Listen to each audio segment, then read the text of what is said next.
Okay, today are we going to talk about the periodic table?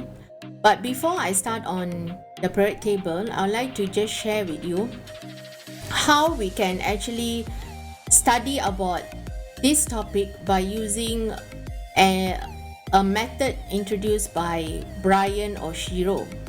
Now, he said that there's three types of question that can be asked in order for us to instill critical thinking. Okay, the three questions are actually what. Okay, the first question is what, why, and how. Okay, for example, in this chapter for periodic table, okay, I just want to show you.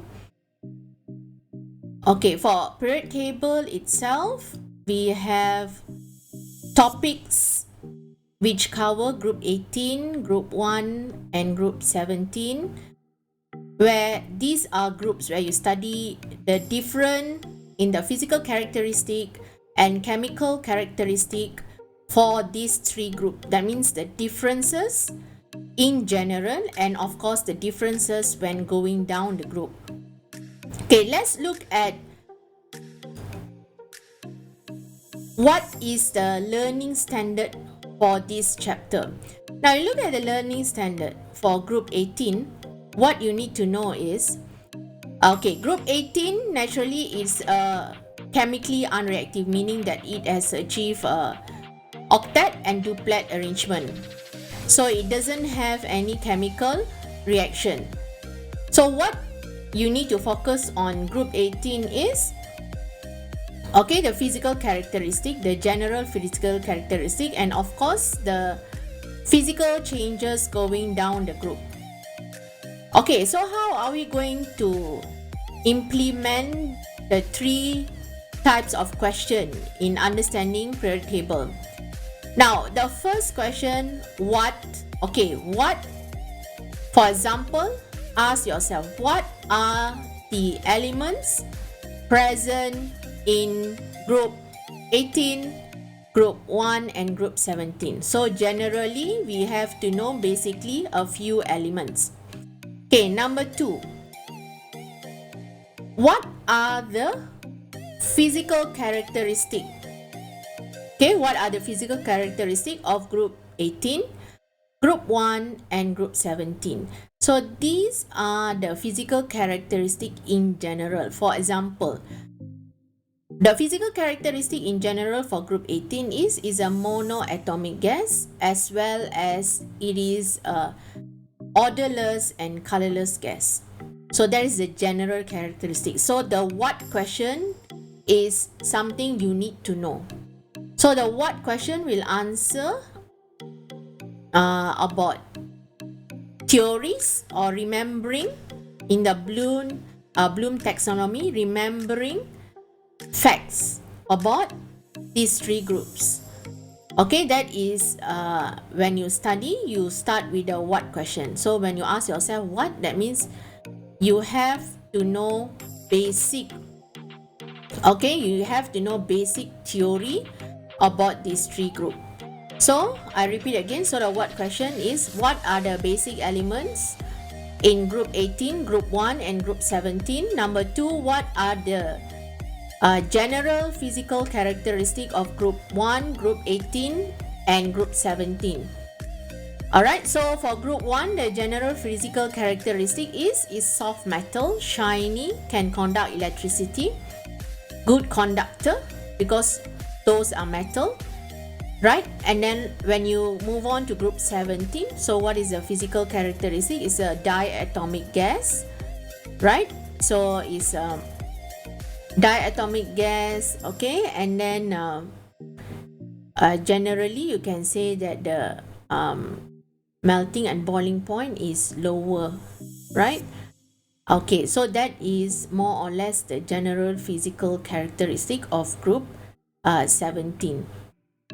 Okay, the most important thing is group 17 is a diatomic gas. Okay, but it's not colorless.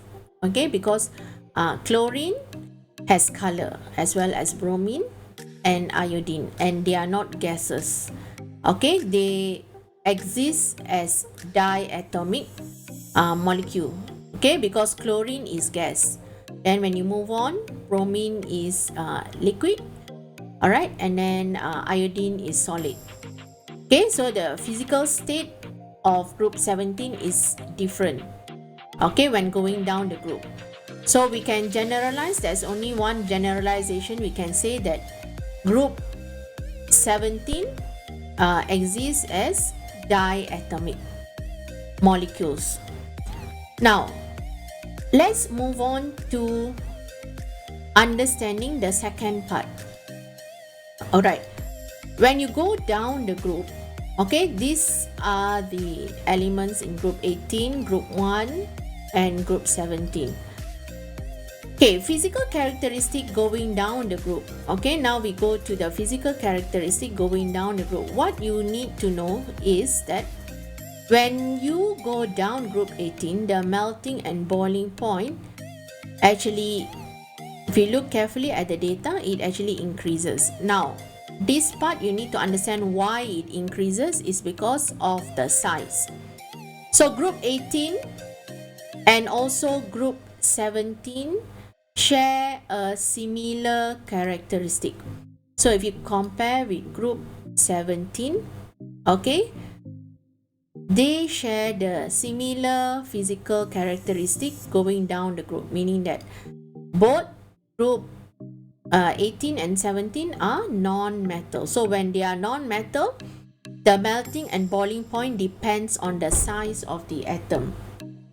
Okay, so as the size of the atom increases, the melting and boiling point increases, because this is got to do with it. This is explaining the why part. Why is the melting and boiling point increasing going down the group? So because the size of the atom increases, so the size is related to the forces of attraction. So the forces of attraction increases. So when the forces of attraction increases, more heat is needed to overcome the forces of attraction. So that is why the melting and boiling point increases. Okay, now when you go to group 1, okay, group 1 basically is the opposite, where going down the group, the melting and boiling point decreases. Now, decreasing is because this group 1 is a metal, so it has a metallic bond that depends on the distance of the nucleus, which has proton and the electron in the shell. So the further the proton and the shell is, the weaker the electrostatic force or the metallic bond. So melting and boiling point for metal decreases going down the group because the size of the atom decreases. So the size of the atom decreases means it has a weak metallic force or weak electrostatic force between the atom. Okay, now we go to the how. Okay, how will actually take you to a next level of thinking, where you need to explain how is the chemical reaction different in these three groups. Okay, explain how is the chemical reaction different in group 17, group 18, and of course group 1. So how means you need to deeper understand and deeper explain the reactivity and the reactiveness of the group. So of course group 18 is non-reactive because it has achieved octet and duplet arrangement. Now when you go to group 1, your understanding shift to say you have to know that group 1 is metal. So in order for group 1 to achieve stability, it has to actually donate one electron. So in order for it to donate one electron, it has to be further away from the nucleus in order for it to be easier to donate one electron. So in that case, we explain. Okay, this is further understanding that the further the nucleus, the further the shell, the electron shell is from the nucleus, Okay, the easier it is for the electron to be donated. So the reactivity changes. Okay, the reactivity for group 1 increases going down the group. Okay, this is how we understand the how part. Okay, when you go to group 17, going down the group is opposite. So going down the group, the reactivity decreases. Okay, decreases because the size increases. So the totally opposite of group 1, because when you go down group 17, if you look at all the atom in group 17, in order for it to achieve stability, they need to receive an electron. So to receive one electron, it has to attract the electron from outside. So that means it depends on the force of attraction in the nucleus itself. So if the nucleus is further away, like iodine, the nucleus is further away because the atom is bigger, so that actually decreases the chances of this atom to actually pull or attract another electron to achieve stability. So if we could understand the what, okay, what, why, and how, okay, how is getting a deeper understanding of the topic, then we can be able to actually remember and understand further topics in chemistry. So I hope you all can consider using this method when studying about chemistry.